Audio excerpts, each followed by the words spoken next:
Fallout Equestria, E-201. By Striker1959.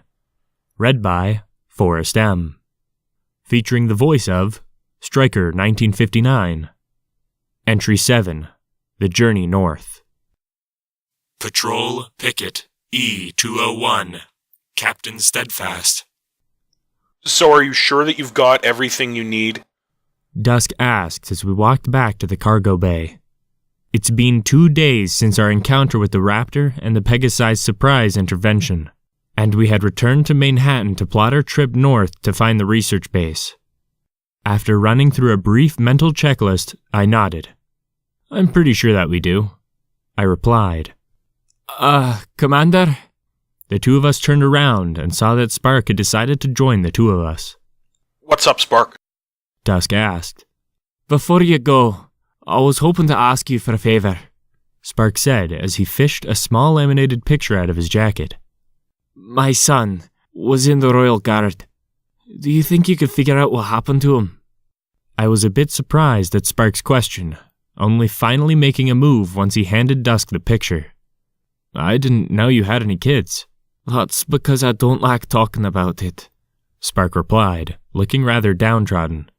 His mother died while giving birth to him, and at the time, I was ill-equipped to raise a child on my own. So I put him up for adoption, and have been keeping tabs on him ever since. Yeah, I know the kid. Kovac, right? Dusk asked while offhandedly waving the picture around. You know him? Spark said, starting to look rather hopeful. I do. In fact, he's in my unit. Spark nodded, looking somewhat happier having heard Dusk's revelation.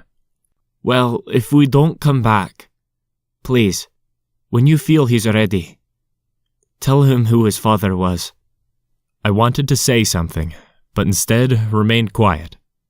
Spark brought up a good point.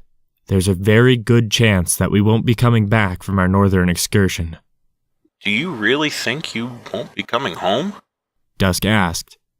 While he was clearly directing the question at both of us, Spark just looked down at his feet. I think it's fair to say that it's a good possibility, I said, finally answering the question after a few tense moments of silence. Well then, good luck to both of you. Equestrian Royal Navy. Captain's Log. 24 days after Apocalypse. Well, that does it for Manhattan. Dusk has things well at hand down here, but after our conversation before departure, I ended up leaving the civilians with him. Our discussion brought up an unnerving point. There is a very good possibility that none of us will be coming back. With every mile we travel north, the weather gets slightly worse.